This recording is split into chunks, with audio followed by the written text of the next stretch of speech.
Okay, so we are doing a chapter on aldehydes and ketones. Okay, so first things first. What are aldehydes and ketones? Aldehydes and ketones are both forms of carbonyls. Carbonyls are compounds that contain a carbon-oxygen double bond as such. Ooh, interesting. Examples also include molecules such as esters, there we go, and acids, carboxylic acids, which look like this. But of course, you can also have nitrogen or sulfur or some other element in this position as well, and you can still get a carbonyl. I mean, you also have acyl chlorides. There's plenty of examples of carbonyls. But the carbonyls are when you have a carbon double bonded to an oxygen. The most simple examples of each is formaldehyde and acetone. Notice that to have an aldehyde, you have an H in near proximity to the carbonyl, whereas in ketones you have carbons on both sides. So the simplest aldehyde has hydrogens on both sides, whereas the simplest ketone has a methyl on each side. Formaldehyde is used considerably as a preservative, and acetone is used a lot in reagents, as a solvent, and because that's used for cleaning things, and so forth. It's also important to note that these are important in industry as well as in biology. In industry, they're often used as part of synthesis through various mechanisms that you will learn throughout the chapter. But in biology, it is also used. Aldehydes and ketones are the basis of sugars. Here are some common examples. Vanillin, or vanillin, depending on how you pronounce it, is a variation of an aldehyde. And with the exception of this, notice the endings. Aldehyde, it's an aldehyde. ONE is a ketone. Aldehyde is an aldehyde. ONE is a ketone, and ONE is a ketone. Oftentimes, you just have AL for the ending of an aldehyde. You don't necessarily need the entire aldehyde spelled out. Everything on the slide is pretty basic. You always start with your naming by identifying a name of the parent chain. If there's any substituents, you label those, you give them a position, and you make the name go alphabetically. However, when we're dealing with aldehydes and ketones, the aldehyde or ketone needs to be part of the parent chain. Let's see. Here it says the parent chain must include the carbonyl carbon. And so say the same thing over here. Well, yeah, if it's assigned number 1, it's definitely part of the parent chain. Let's give some examples. Okay, so for an aldehydic carbon, we need, let's draw a simple one.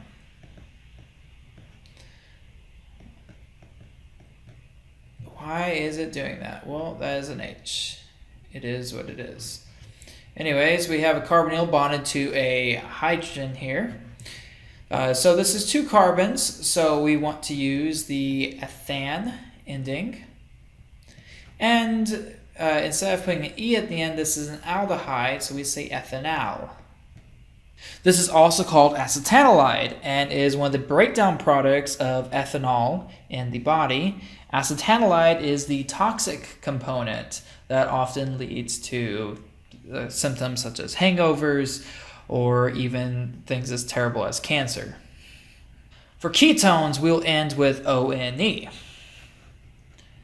So let's see, we have an example. Okay, so for a ketone, we can let's use acetone as our example.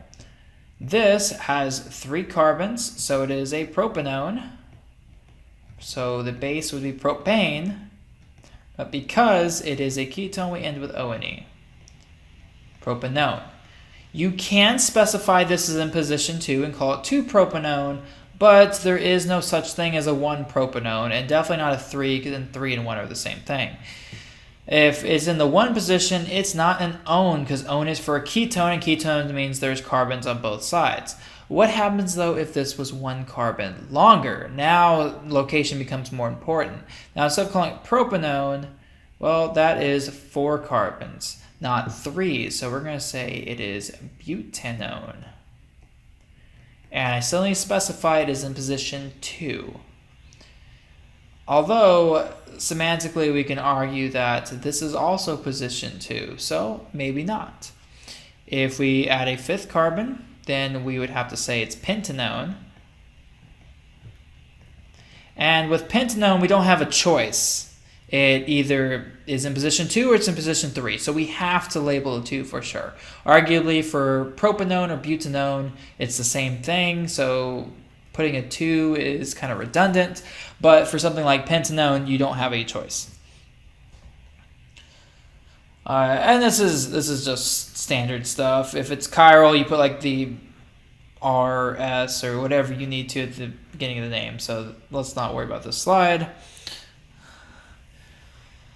Okay, so these are some common aldehydes where IUPAC has recognized a simpler name. So instead of calling this methanal or ethanal, we can call them formaldehyde and acetaldehyde.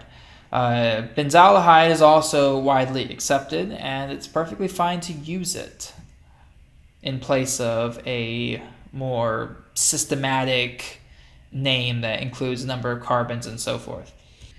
So now an important concept is how do we synthesize our aldehydes and ketones? Well, a common way is through the oxidation of an alcohol. If we have a primary alcohol, we can oxidize it to a aldehyde, but only if we use a weak oxidizing agent such as PCC or DMP, because aldehydes will further oxidize into carboxylic acids. So if you were to use something like potassium permanganate, chromic acid, ozone, some stronger oxidizer, it will go from a primary alcohol to a carboxylic acid. You will not be able to isolate the intermediate aldehyde. It will fully oxidize. Additionally, if you're very wasteful and you want to produce the carboxylic acid, you could use PCC and then follow up with a stronger oxidizing agent, but why? If we have a secondary alcohol, we'll form ketones, and if we have a tertiary alcohol, we will not have a reaction. And we will get there when we talk about ketones.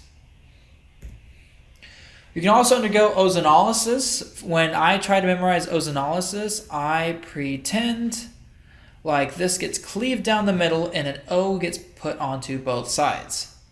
That is how I memorized it. So we see an O bonded to this side, an O bonded to this side, and you can imagine that there used to be a bond stretching across. Now that's not technically how this works, that's not how chemistry works, but it's a great memorization tool for ozonolysis. It is also worth noting that if this was an R group, this also becomes an R group. So the reason why this is an aldehyde is because an H is here, so an H ends up here, and that is an aldehyde. But if there are R's on both sides, it will turn into a ketone. And again, this will be covered when we get to ketones. We can also undergo hydroboration oxidation of terminal alkyne. Recall that hydroboration oxidation results in antimicrobial addition. To take into consideration how that works, let's look at boron. Boron in this case has 6 electrons on it, but boron can also have 8 electrons like anything else in the second row of the periodic table. It can have 8 electrons or it can have 6. If it has 6, the formal charge is 0, but if it has 8, it has a full octet. So it is in this weird state where it can do both. Well, if we have our Br2 and our H here, what can occur is that this pi bond can attack the boron, thus satisfy an octet, and that will establish a positive in this position. Note this will look like an alkene at this point with a positive more into the molecule. And if you recall, positive charges are more stabilized when they are more internal due to hyperconjugation with any hydrogens or overlapping orbitals on this side over here. Now I have to delete that because that'll be annoying. Okay, back to my pointer. Cool.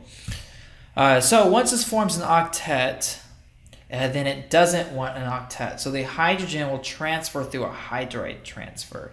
At this point, our R, what's going on? Okay, so our R will be attached to an alkene. It now has an H on it. There's the original H that was on the alkyne.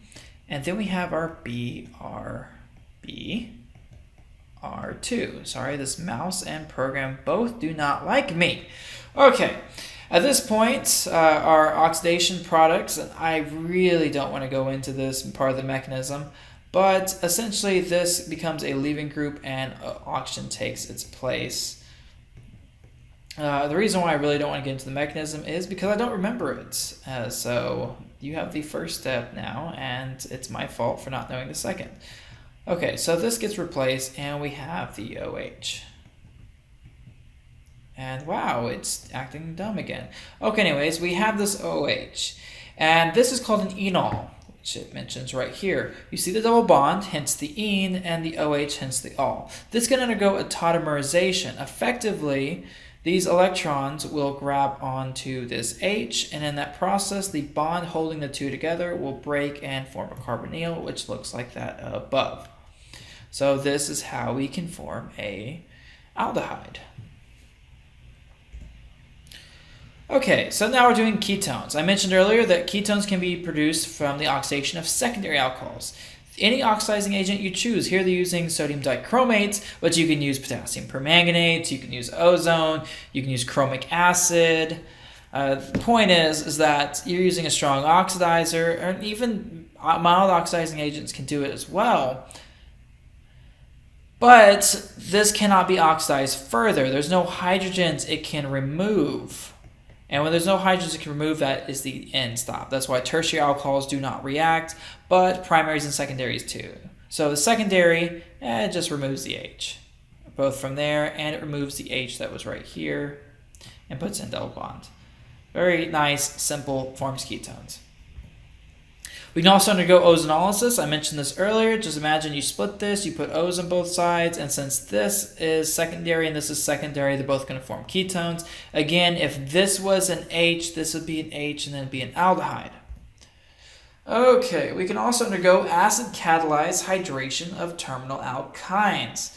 Okay, this procedure results in Markovnikov addition of water across the pi bond, followed by tautomerization to form a methyl ketone. Okay, so what does this mean? Oh, buddy, so this is not pretty. So this is Markovnikov addition. So effectively, by catalyzing this with acid, we are going to be removing one of these bonds, and we are going to put an OH here. I don't remember this mechanism, so I'm not going to try to pull it out and come up with something. Okay, so this would be Markovnikov addition of water. An H got added on this side, and OH got added here. Now we undergo tautomerization just like earlier. So this will grab onto an H, and then the bond that was in between it will break and form the ketone, and there we go, we get an R bonded to that, bonded to the methyl. So very similar to the tautomerization that occurs in aldehydes, except I don't remember how this works. I just remember it is a thing. If you use, I believe if it's concentrated sulfuric acid, we usually get dehydration reactions, and if it's dilute sulfuric acid, water will add and we get hydration reactions. Okay, so Friedel-Crafts, this is a beautiful reaction that's covered in OChem 2 towards the end when they're covering electrophilic and nucleophilic aromatic substitutions. This is an electrophilic aromatic substitution. Okay, so effectively what we see is aluminum here. Aluminum does not have an octet, just like we discussed with boron. And this doesn't really have to be aluminum chloride. This could be aluminum bromide or iron chloride or iron bromide, as long as this is also a bromine. So there's a few different reagents that could be used for this. This does not have an octet. So the electrons from this chlorine can be pulled towards it and it can bond onto it. When it bonds onto the aluminum, then we have two bonds on a chlorine. That is not favorable at all. So these electrons will pull inwards towards the chlorine, and then we're left with a positive carbonyl. The positive carbonyl is not stable at all. So once we have this intermediate, bingo, that's not stable. So the ring will attack onto that positive carbon, and then a proton will be lost from the ring to reestablish aromaticity. Then we get our final product. So it is a way of forming a ketone from an acyl chloride. Or it could be an acyl bromide, because that's another common. This is acyl halide. So oftentimes it's chlorine or it's bromine. The carbonyl carbon is electrophilic. This is derived from resonance effects and inductive effects. So recall that inductive means simply that, hey, this is negative, and if that's negative, it's pulling electrons towards it. And when I say negative, I mean it's electrophilic. It's high in electronegativity. So this oxygen is going to be pulling electrons towards it, making this carbon partially positive. So that is an inductive effect. That is inductive. Wow, I hate this mouse. I am so sorry. I need a pen. Okay, so for resonance occurs when pi electrons are being relocated. So in this example, we have a pi bond, which can be relocated up here, and in that process, we get, let's draw it out, a negative charge here and a positive charge here, and these are in resonance with each other. Now notice again, the carbon is positive. So the carbonyl carbon is electrophilic. Electrophilic means it wants electrons. So in both these cases, the carbon wants electrons. It's also important to note that a nucleophile can attack it from either side, top or bottom. So you can get S or R configuration from this. And since it was sp2, that gives it a bond angle of 120 degrees. But after the reaction, it will be at an ideal bond angle of 109.5, but that depends on steric hindrance and so forth. Aldehydes are generally more reactive towards nucleophiles than ketones. Well, we have steric effects. Steric effects are pretty obvious if you recall what steric strain is. So let's compare both of these. Steric has to do with how electrons and bulky groups repel each other. So here we have these two bulky methyls. And it could be a longer chain. It could be something bigger, which is even bulkier. This blocks attack on the center, on the electrophilic carbon, whereas this has a little hydrogen on it. That little hydrogen cannot block this as well. So this side's really good at blocking, but this side not so much. So aldehydes, much easier to attack because the hydrogen's small compared to these bulkier groups. As far as electronic effects, whether or not this was covered for you yet, it is important to note that alkyl groups are electron donating. This is definitely covered when electrophilic and nucleophilic aromatic substitutions are discussed, but these will donate electrons inwards and help stabilize that partial positive. Whereas in an aldehyde, we have a hydrogen which does not donate. So this side is donating, helping stabilize it, but this side is not. So this means this will be more reactive. This is more reactive because it's not as stable. Both of these carbons are stabilizing it. Only one carbon gets to stabilize the aldehyde. So for two reasons, aldehydes are more reactive, at least generally. There is less steric strain, and there is less stabilization from donated electrons, or I should say, we'll call it that. Donated electrons from alkyl groups. You don't actually see it in a resonance form, but electrons are being donated to stabilize that positive charge. That's also along the lines of things like hyperconjugation. Under basic conditions, essentially what happens is we take a carbonyl, and let's say we have an alcohol. This alcohol is not very nucleophilic on its own, but if I include a base, I'm going to use OH, but oftentimes it's even stronger than OH. But for this purpose, this will work. The OH will first come in and rip off that proton. So now we have a negative oxygen. This negative oxygen then has a much easier time coming in and attacking the carbonyl, meaning these electrons are going to move upwards. Cool, so next step. Now we have this O minus, and we have the, let's see, there it is, this other group attached. Because we produce water from the reaction between this OH and the H of the alcohol, this can now be deprotonated. So the electrons up here will grab onto the H and regenerate the OH. So in this case, you can see an OH goes in and OH goes out, and that makes base a catalyst. So this is catalyzed by base, and our final product will be hemiacetal. So there we go. Boom.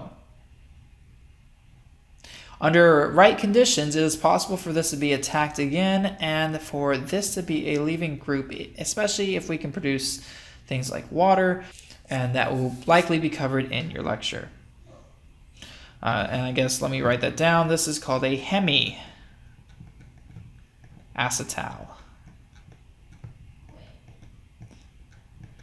Okay, moving forward.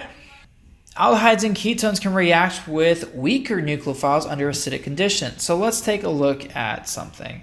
Let's say we have, let's just use a ketone again, because that's fine. And let's use another alcohol. Again, alcohols are not very strong at reacting, but if we're under acidic conditions, that means we have H pluses floating around. So what can happen is this oxygen can grab onto that H plus. And it grabs onto this H plus, it makes it positive, which means these electrons will want to move upwards. And it'll be resonance between them up and down. Try to counter that positive oxygen. In that process, the carbon becomes positive, and this will have a much easier time attacking the positive carbon. So essentially what we're doing is, because we have a weak nucleophile, and a weak nucleophile doesn't want to react, we can take our electrophile and make it stronger by putting it under acidic conditions. By adding an acid, we made this more electrophilic because now the electrons are pulling away. So this will react and it will form an OH up top. There's the other carbon on the bottom, or at least that was supposed to be the carbon on the bottom before it spiked off. And now we have the O, R, and the H. Wow, this thing is not liking it very much. This gives us a positive oxygen. Well, that's not very favorable. So what we will observe is something like, well, we're in solution with water. So water can grab onto this H, breaking this bond, and that reestablishes the acid catalyst. And again, this leads to the formation of a hemiacetal, which is only in intermediates, because for sure this reaction is going to be pushed forward. Remember, we are in acidic conditions. If we're in acidic conditions, that means there is H plus floating around. This will get protonated. That forms water, and water is a good leaving group. So this will bounce off, and we'll repeat the mechanism. This will bounce off, and then we'll repeat the mechanism above, where an alcohol will attach. So this hemiacetal will, in the end, form a acetal. We'll get an OR group here and another OR group here. When a nucleophile attacks a carbonyl group, the equilibrium depends on the ability of the nucleophile to function as a leaving group. Okay, so basically everything we just drew can also happen in reverse. So the acetal can actually go backwards and form the carbonyl if the acetal is not very stable. So like, to describe stability, we can look at our nucleophiles. So if we have, let's say this, plus a nucleophile forms, let's just show the hemiacetal. So here's our hemiacetal. If this wants to break off, this reaction will just go in reverse. So if your nucleophile is a very good leaving group, the equilibrium will lie on the ketones and aldehydes and not so much the acetals and hemiacetals. These are various nucleophiles that you can see in these reactions. the presence of water, ketone aldehyde is in equilibrium with its hydrate. Well, a hydrate is when we take our ketone or aldehyde, we add water, and we see this form, some kind of diol.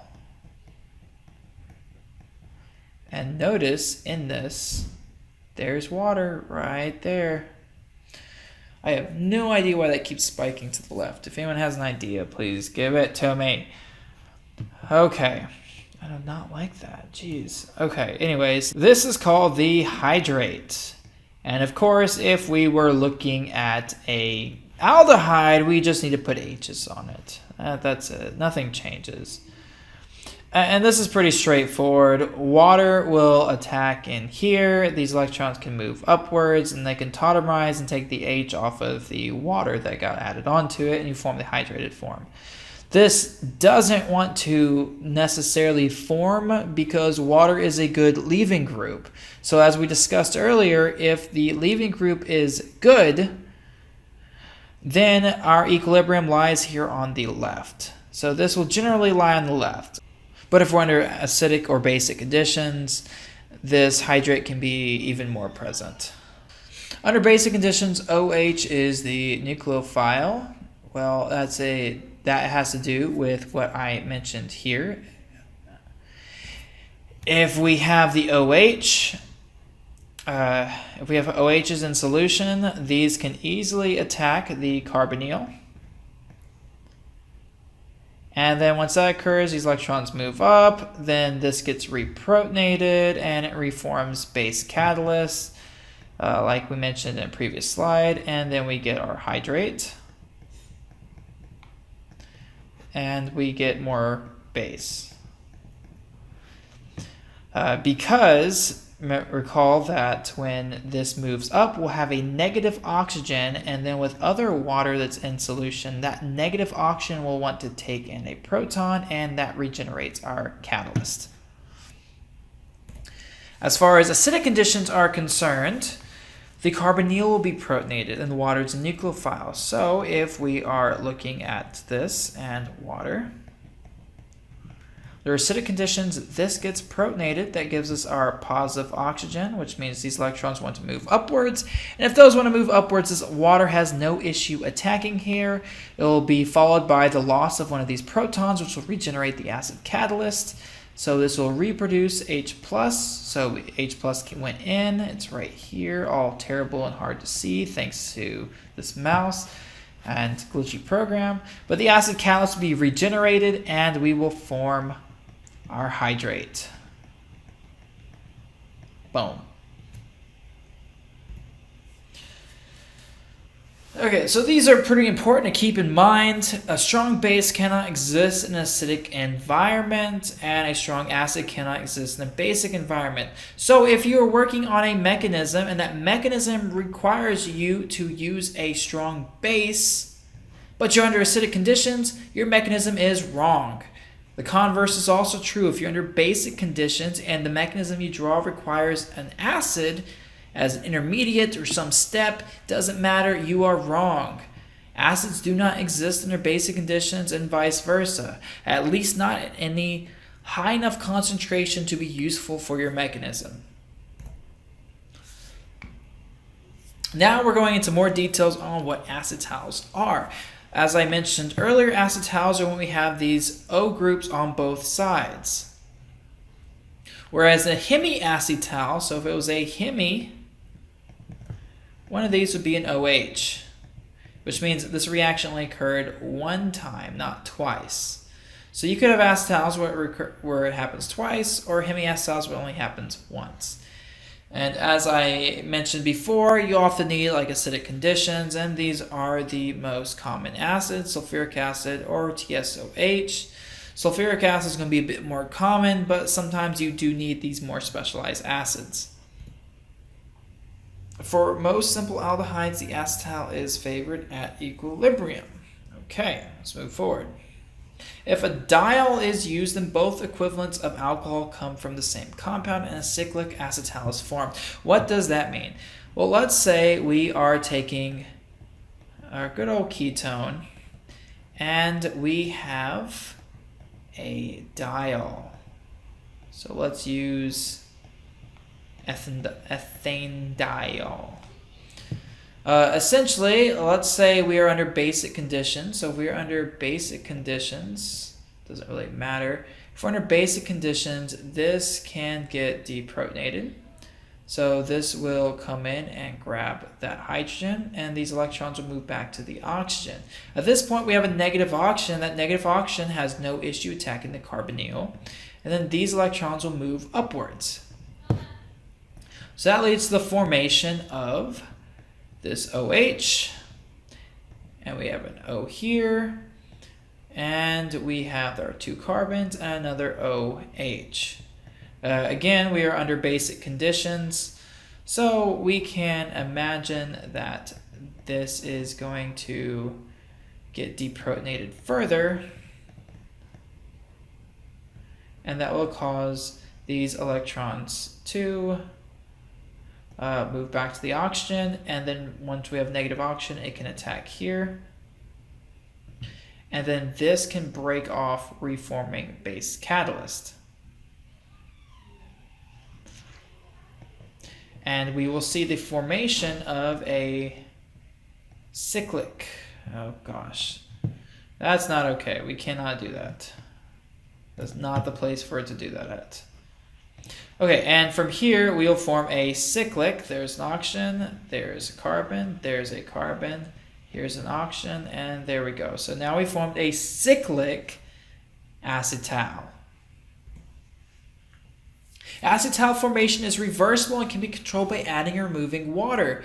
Yes, so it is worth noting that in acetal formation, we have water can come in and break this apart. So if water is added to these reactions, it can move itself back into this reaction and start breaking these bonds off and reform the initial product.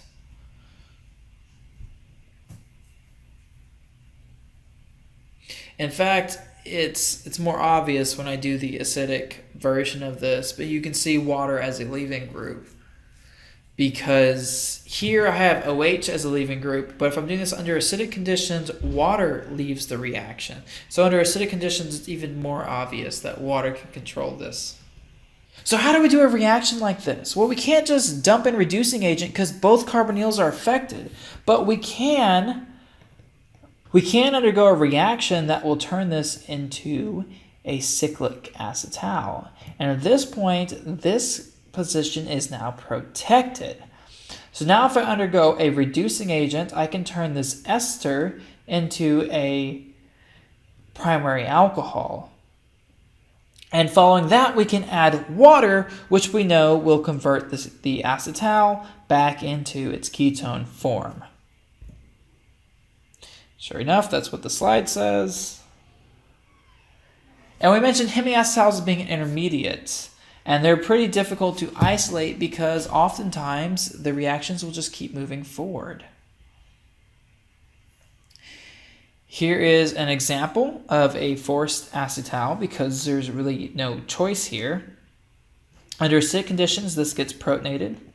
And then these electrons have an easy time coming in and attacking this carbon. All these electrons move upwards. Then you will observe this hydrogen being spit off as the acid catalyst is regenerated, and that forms the final product. And because it has an OH as well as the OR group, this is a hemiacetal. Cyclic at that because it goes in a circle. Other common cyclic hemiacetals are sugars. These can be formed by ketones or aldehydes, and they'll call this ketose or aldose because the OSE ending is used in sugar. And effectively, it's the same thing. This wraps around and attacks down here. This moves upwards, and we essentially will see a tautomerization occur, or water can move the hydrogen around. It doesn't really matter, but this hydrogen is no longer there, and it ends up over here, and that forms our sugar. And this is why oftentimes you'll see squiggles on the end of sugar, because as we mentioned before, all right, that was an OH. As we mentioned before, These can attack on either side. So if I have my carbonyl, it could attack on top, or it can attack from underneath. Because remember, this is planar, so it can attack from the top of the plane or bottom of the plane. So that OH can go on either side.